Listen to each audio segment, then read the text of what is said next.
So mga tol, mukhang matutuloy na ang rematch ni Alexander Usyk at Tyson Fury. Ayon po kasi sa latest update sa kanilang rematch clause, payag na daw si Fury na makipag-rematch kay Usyk matapos siyang matalo kay Usyk via split decision sa kanilang laban noong linggo sa Saudi Arabia. Ayon kay Frank Warren mga tol, isusulong umano ang rematch ng dalawa at balak daw gawin sa October sa Saudi Arabia. Pero hindi na nga mga tol magiging undisputed ang laban na yan dahil may strip na kay Usyk ang IBF belt dahil sa hindi na ito paglaban sa mandatory challenger niya. So makakabawi na kaya si Fury kay Usyk o matatalo pa din siya ni Usyk? Ano sa tingin nyo mga tol?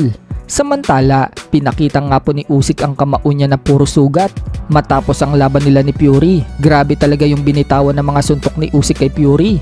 Kitang kita ang ebidensya sa kamao ni Usyk.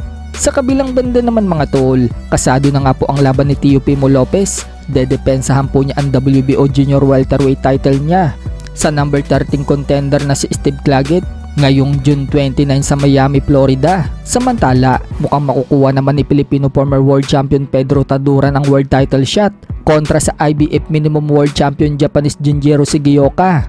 Ayon nga po sa Viva Promotion page mga tol, maglalaban umano ang dalawa sa Japan.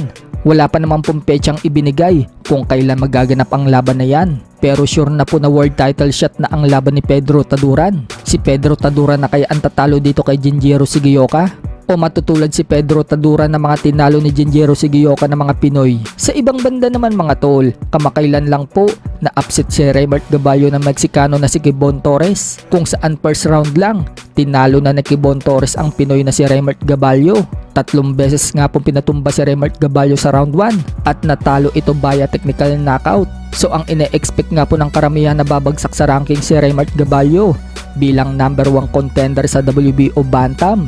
Yan nga po ang nangyari mga tol dahil sa latest update ng ranking ng WBO Bantam, nasa pang number 10 spot na po ngayon si Gaballo.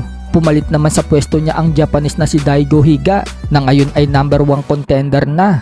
Pero yung tumalo po kay Gaballo na si Kibon Torres, wala po sa top 50 ng WBO Bantam. Sa ibang balita naman mga tol, Ryan Garcia, sinabing kung sakaling talunin umano ni Jake Paul si Mike Tyson, siya daw ang tatapos dito kay Jake Paul.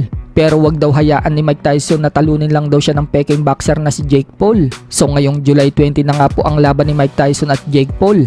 Nagaganapin sa Arlington, Texas at mapapanood ng live sa Netflix. Speaking of Jake Paul, tinamaan nga po ng kidlat ang sinasakyan nilang eroplano. Napapray nga po si Jake Paul mga tol. Pero buti na lang mga tol, walang nangyaring masama sa kanila.